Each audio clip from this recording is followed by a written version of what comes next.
We're continuing our coverage on the recent threat by U.S. President Donald Trump to impose sanctions or take military actions in Nigeria over allegations of Christian genocide in Nigeria. Well, according to the New York Times on Thursday, the United States military has drawn up contingency options for potential on-ground strike to intervene in Nigeria. The plan reportedly includes 3 levels of military options: light, medium, and heavy, all designed to be escalatory.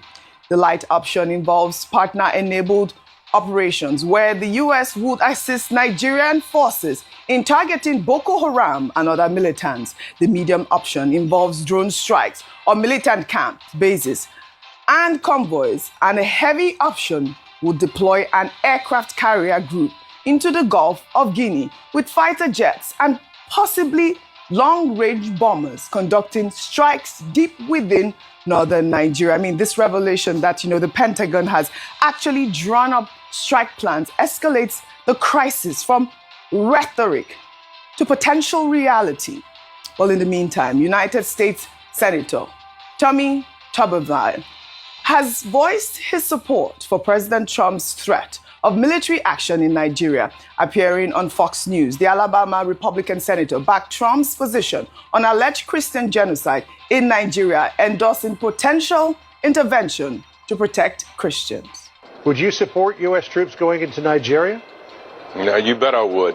62,000 Christians killed in Nigeria, 100,000 killed in Africa, 18,000 churches burned. Now, there's a lot of evidence there, and that's probably an underestimate, John.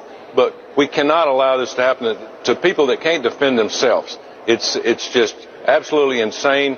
If we need to get involved in something like this, President Trump could end that in a heartbeat. This wouldn't be like going into Russia or China or North Korea or Iran. This would be going and helping innocent people that would be able to take back over their country. It's a shame something like this happened, but we can't overlook it. We can't underestimate it. Well, the senator's remarks represents the first major congressional backing for Trump's threat to invade Nigeria, signaling that the president may have support among Republican lawmakers for military intervention. This adds a concerning legislative dimension to Trump's threats, suggesting this may not merely be presidential rhetoric, like I said, but could gain congressional support, which largely supports President Trump's potential plans. Meanwhile, President Bola Ahmed Tinubu has declared that Nigeria remains resolute in defeating terrorism despite diplomatic challenges and threats from the United States. Speaking on Thursday after swearing in 2 new ministers at the State House in Abuja, the president acknowledged the political pressures Nigeria faces, but emphasized continued diplomatic engagement with global partners, citing the successful oversubscription of Nigeria's €2.3 billion bond as evidence of international confidence. Despite the political headwind and the fear of our people, we'll continue to engage with our partners. The success of the 2.3 billion bond, our subscription, oversubscribed, is the most at this stage. So the task ahead is immense. We are engaging the world diplomatically, and we assure all of you that we will, defeat terrorism in this country. President Tinubu's defiant tone signals Nigeria's unwillingness to be bullied by external threats while maintaining diplomatic channels. His emphasis on defeating terrorism despite challenges rather than because of external pressure asserts Nigeria's sovereignty in addressing its security issues. Now, before I come to you, I'd like to just take one more comment from the minister, because, the president is standing firm that, he's not bothered, and which also buttresses the minister's point. Well, the Minister of Information, Mohammed Idris, speaking after the Federal Executive Council meeting, assured Nigerians that the government is responding decisively to security concerns without panic. He emphasized that the administration remains calm, focused, and united despite external pressure. The minister reaffirmed Nigeria's constitutional guarantee of freedom of worship and commitment to protecting all citizens regardless of faith. Nigeria is responding to the genuine concerns raised. Now, have we had any discussions with the government of the United States? Yes. Channels have been opened. We prefer that this situation is being solved diplomatically, but there is no any panic mode here. We are responding responsibly, steadily, and in the interest of our country.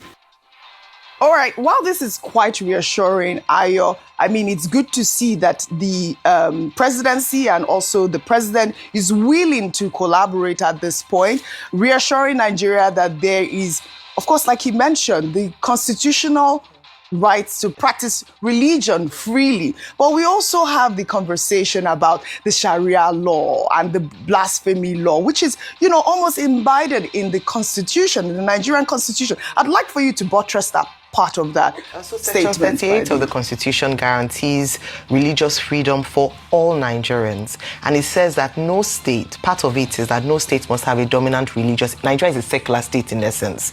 It means that if I'm a Muslim and I live in the north, south, east, south, I should be able to practice my religion without fear or discrimination. If I'm a Christian, as a Christian, I am able to go to any part of the country and practice my religion without fear, discrimination, or enticement or forcing for me to move away to another religion. Now, these are some of the issues that have now come off. And I've talked about it is high time we start to have these uncomfortable conversations, yes. OG. And I believe that this incident, sad incident, gives rise to also correct some things that have not been right. If you speak to a number of people living, particularly in the north, and I say this with all sense of responsibility, a number of Christians have talked about how some of these terrorist organizations who are termed as Islamic terrorist organizations, the Boko Haram, which is most prominent, actually target people who are not of the faith, so whether it be Christians or moderate Muslims. And that's why you can understand why many of them have talked about their churches being burned, Christians dying, priests being kidnapped, a number of people targeting. If you recall during the last administration of El Rufai in Kaduna State, we know how polarized it was. Christians seem to not be protected at all. Thanks to the governor now, Obasanjo, who is doing a lot of work in trying to reconcile fragmented relationships. So beyond this targeting of Christians, it's also the freedom to practice. OJ, in some parts of these areas, they say that when churches, the land is owned by the government, the state government. After 100 years, you can apply for it to be renewed. That there's some churches who go to apply, and there are some policies that silently target religious freedom in these areas. We haven't spoken up for these people. Many times we talk about people who are on certain days or certain religious festivals. We heard Professor Waro talk about that. We have killings in these areas. What does that mean? It means that people are afraid to actually fully express themselves. When you have a state where Sharia law is in operation, how can a Christian freely practice their religion in that area? These are the things that we need to start talking about so that we don't have this narrative of religious intolerance. Beyond that, we brought up the issue of Deborah Solomon in Sokoto State, yes. Samuel, where people were afraid to speak out or speak up. Yes, because of yes, she said something that the other faith said, it wasn't of their faith. Yes. She has freedom of expression. I think what was a bigger travesty was the fact that despite what happened, nobody was apprehended. Till today, even though their faces are in public glare, they were not afraid. They did it brazenly.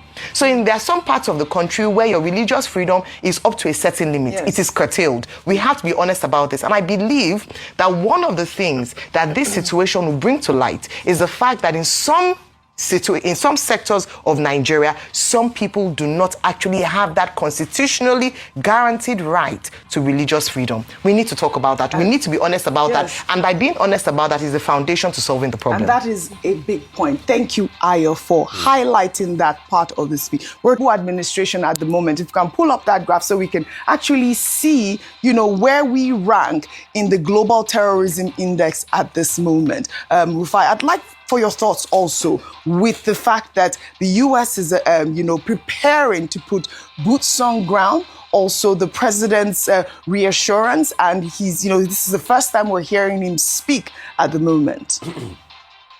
With that data you released, it shows that the government narrative is not working. Nigeria ranks 6 on terrorism index. The question is, what was our ranking close to 20 years ago before all of this terrorism started?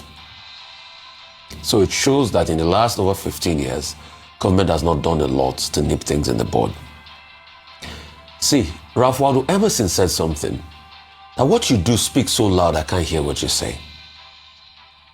What Nigeria has done as a nation, as regards religion, it speaks so loud that we can't hear what it says. According to the Constitution, there is no state religion. But a government that has subsidized religious travels, under what basis and what guise has it done that? Is that not an affirmation of the idea of state religion? A government that increasingly have not been able to nip perpetrators of heinous crimes against people with religious affiliation in the bud. A government where a government official said he had nothing wrong with blasphemy. And I'll tell you this, I have seen ex-government officials laugh at me because I have a Muslim background and I converted to Christianity. Yes. What's the laugh about? I don't understand what that means. Why? That I am deluded. Okay. My mother is Christian. I went through the religious understanding process as a child, but I'm Christian. All right. But I respect my Muslim background. In fact, I do a lot for a family mosque that's built in our village. But I've seen government officials laugh at me, an ex-government official, laugh at me when I put out that tweet, saying I don't know what I was doing. Right. So you can see that what we do is different. And there have been persecution along the lines of religion. Yes. Why am I saying this? I'm saying this because every religion should be able to respect one another in Nigeria. Yes. And that's one thing we're not doing enough. But the most important point I want to make, the complicity in the security architecture is a big problem. All right. The fact that people are complicit, I think because see, it even makes it difficult for the fighting soldiers to trust each other. And that's why we've constantly condemned narratives of people that defend bandits and terrorists. So these are the problems we should look at. We want solutions. This is it. But we need to live in a fair society. Yes. I yield the floor.